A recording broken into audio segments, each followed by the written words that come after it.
IT의 신! 아신 여러분, 안녕하시지 못하시죠? 나스닥이 정말 이제 공포 구간으로 좀 들어오는 것 같아요. 그래도 우리나라 시장은 조금 버티는 것 같긴 합니다. 상대적으로 조금, 그동안 너무 많이 빠져서 선반영돼서 그런 것 같기도 하고요. 이거 뭐, 인내의 시간, 인고의 시간이 다가오고 있고요.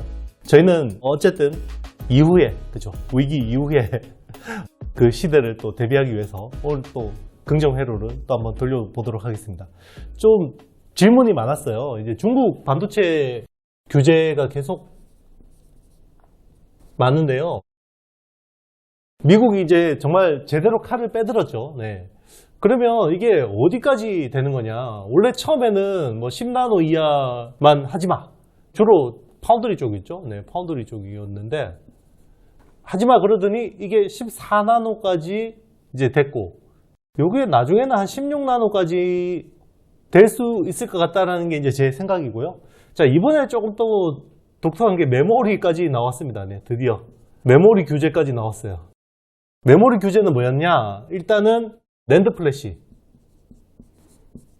128단 128단 이상급 관련 장비들은 허가받아 라는 거였고, 이제 D램은 1Y 공정부터 허가받아라는 건데, 1Y는 한 18나노 정도 됩니다. 네, 18나노 정도 되는 건데, 여기도 이제 허가받아 라고 이제 이야기를 하니까, 이게 또 이제 우리나라 소부장이, 그죠? 우리나라 소부장이 그동안 좀 중국 특수가 좀 괜찮았었어요. 그죠? 네, 중국 특수가 괜찮았는데, 요거까지 또 이제 문제가 되는 거 아니냐라는 이야기들이 많아요. 이게 일단은 이제 중국 관련 소부장 업체들이 좀 영향을 받는 것 같습니다. 주가적으로는 좀 영향을 받는 것 같고요. 그동안 이제 중국 특수 쪽을 제일 괜찮았던 회사는 뭐 넥스틴 같은 회사들, 세정 쪽에서 제우스, 그리고 스크러버 쪽에 GST, 이런 회사들이 좀 관련 수혜를 봤었는데, 아직까지 이 회사들이 여기에 직접적으로 연관되지는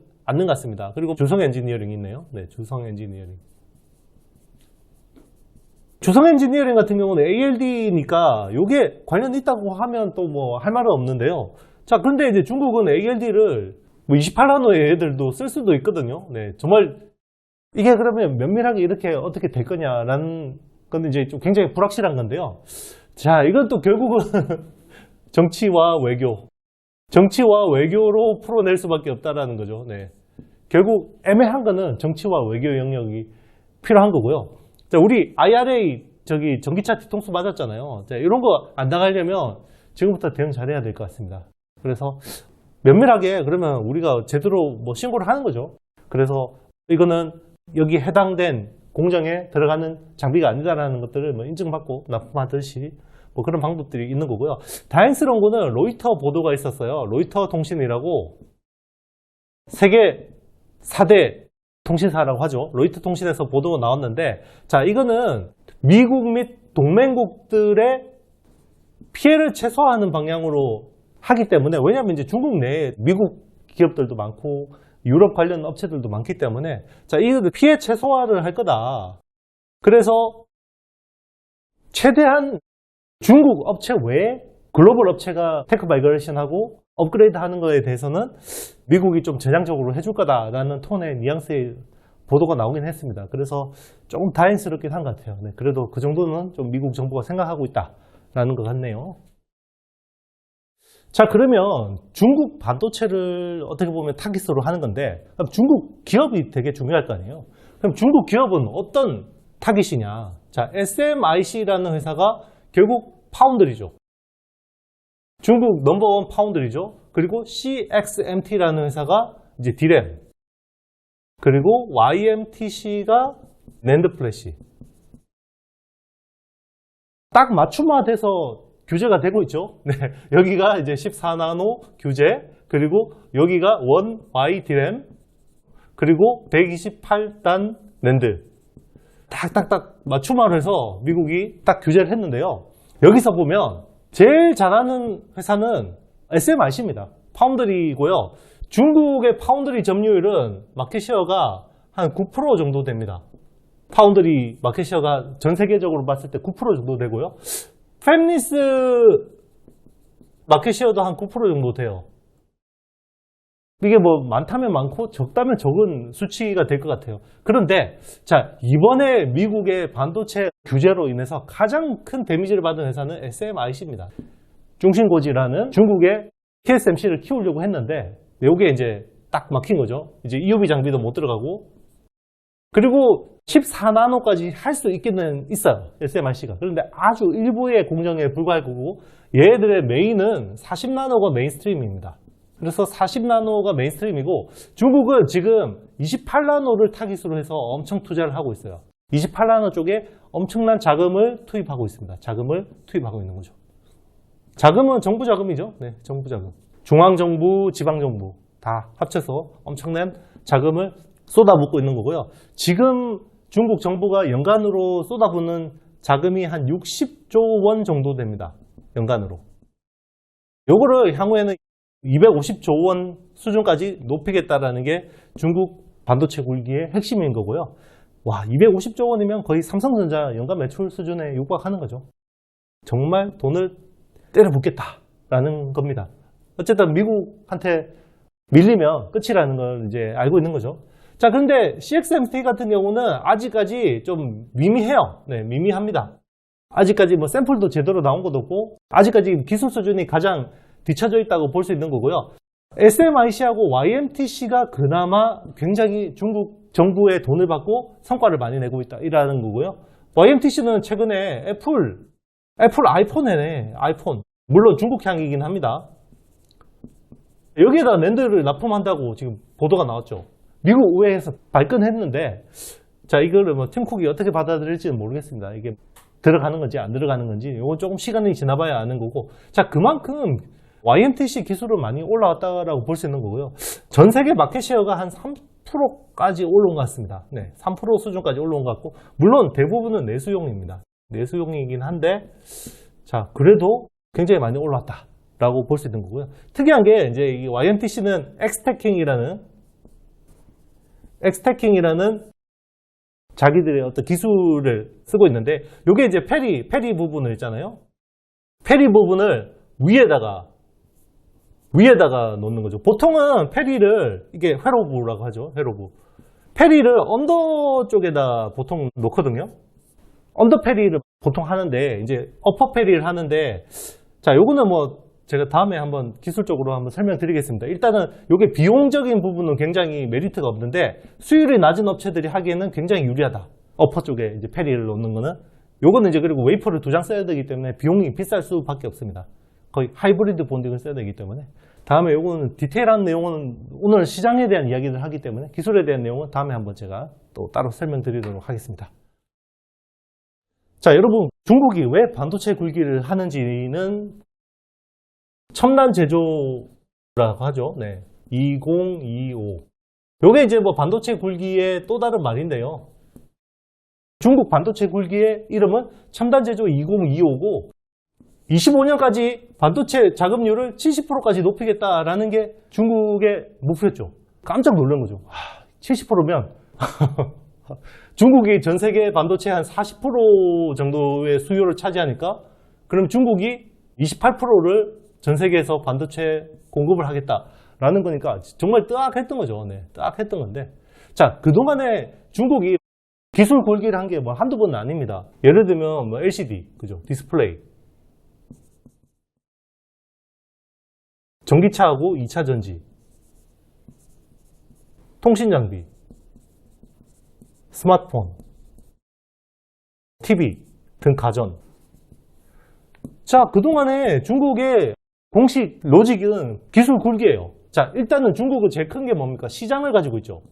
시장을 가지고 있습니다. 그러니까 중국이 이제 GDP가 $10,000를 넘어갔잖아요. 네, 1만 달러를 넘었기 때문에 구매력이 생겨요. 네, 구매력이 생기는데, 외산 사지 말고 자국 거 사서 자국 산업을 발전시키라는 거죠. 그래서 보조금을 태워줍니다. 구입할 때도 보조금을 태워주고요.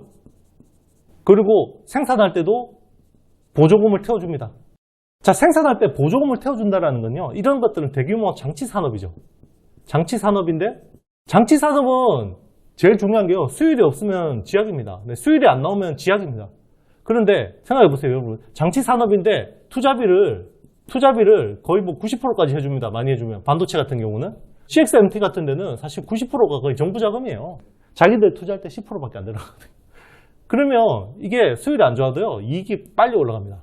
빨리 올라가죠. 그리고 뭐 인건비 같은 것들도 뭐 보조해주죠. 법인세 깎아주죠. 돈 들어갈 게 없습니다.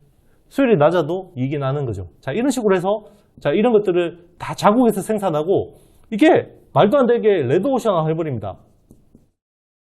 그쵸? 이게 다른 글로벌 기업들은 자기들이 다 대규모 투자를 해서 수율을 높여가지고 생산을 해서 가격 경쟁을 하는데, 중국은 어떻습니까? 보조금 태워가지고, 이게 사실 WTO 완전히 위반이죠. 근데 중국은 뭐 그런 거 룰을 안 지킨 지 꽤 됐으니까. 뭐 사실 미국이 그동안 했어야 되는데 방치하다가 딱 하니까 이제 하는 건데요. 이때까지는 가만히 있다가 왜 이제 와서 난리치냐. 그렇죠. 이거는 자국 산업에 뭐 큰 영향이 없다고 생각한 거죠. 피해가 없다고 생각한 거죠. 대신에 반도체는 미국의 산업과 패권에 큰 영향을 미친다라고 해서 이제 드디어 나선 거죠. 자, 이번에 제블린 미사일 있잖아요. 우크라이나 전쟁에서. 제블린 미사일. 와, 정말 제블린 대박이죠. 정말 1억 5천만 원짜리 미사일 한 방이 그냥 탱크 뭐 70억, 80억짜리 날려버리니까 여기에 반도체가 한 200개 이상이 들어간답니다. 200개? 핵심 반도체가 한 200개 이상 들어가는데요. 이 반도체가 얼마나 중요한지 이게 진짜 전쟁 한번 딱 나보면 대충 답이 나오는 거거든요.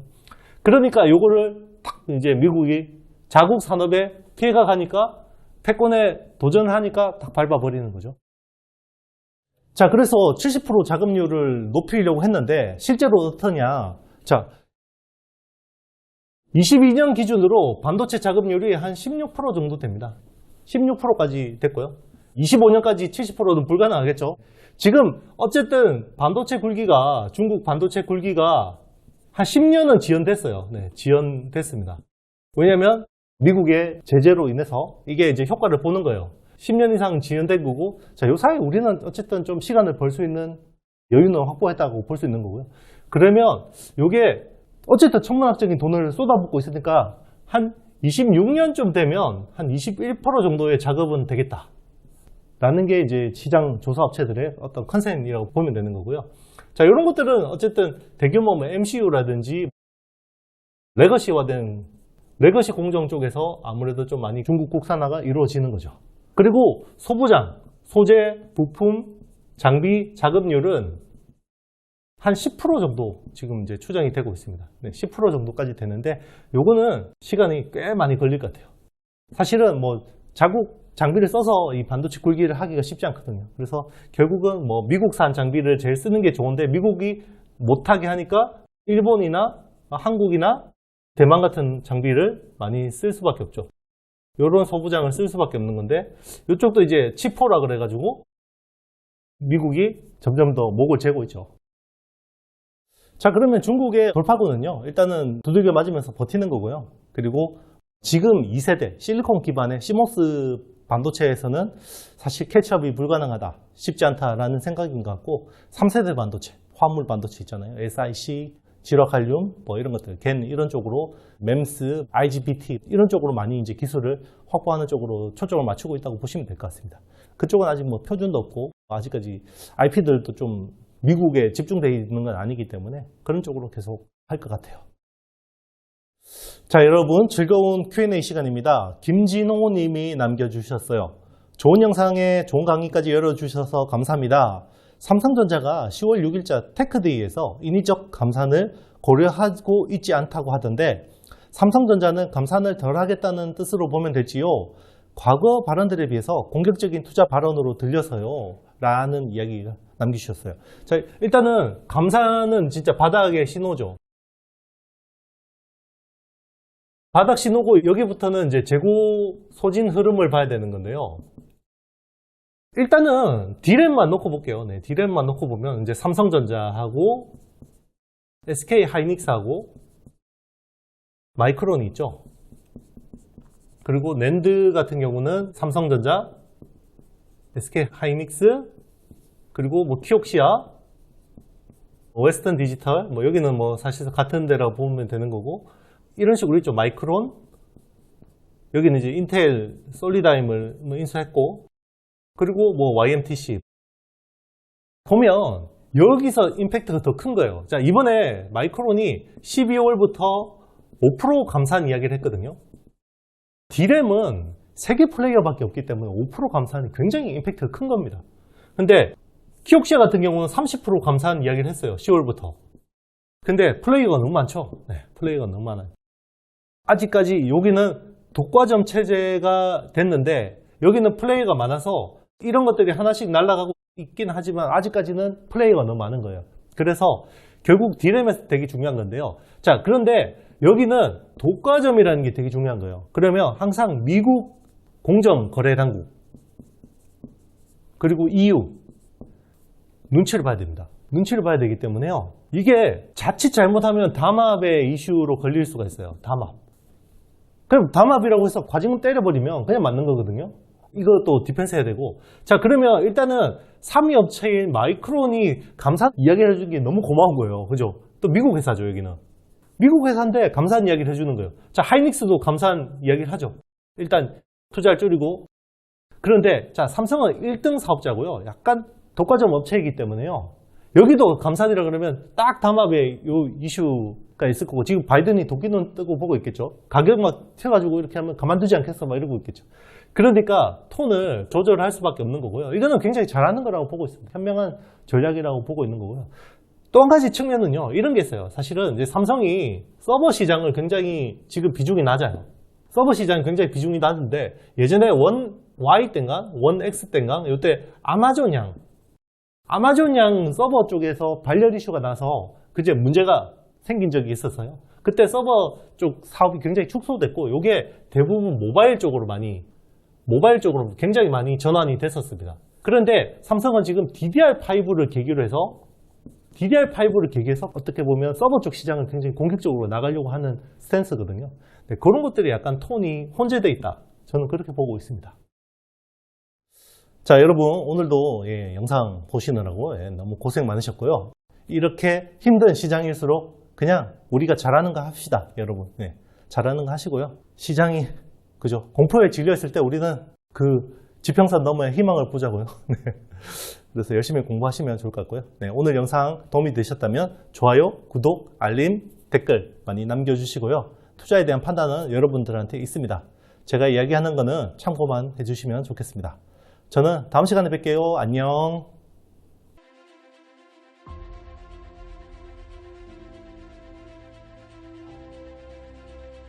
지금 모든 경제 변수에서 주가가 가소평가되어 있거든요. 이런 시기에는 주식을 떠나는 게 아니라 오히려 더 적극적으로 참여하면서 부를 늘릴 기회를 찾아야 된다는 것입니다.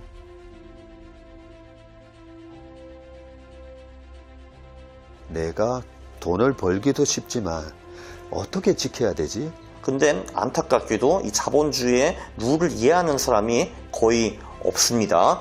이 자본주의의 성장을 이끌어나가는 기업에 우리가 투자를 했을 때 우리의 노후도 보장이 되는 그런 경제적 자유를 만들어낼 수 있는 거거든요. 우리가 좀 힘들긴 하지만 열심히 공부하면 충분히 배울 수가 있습니다.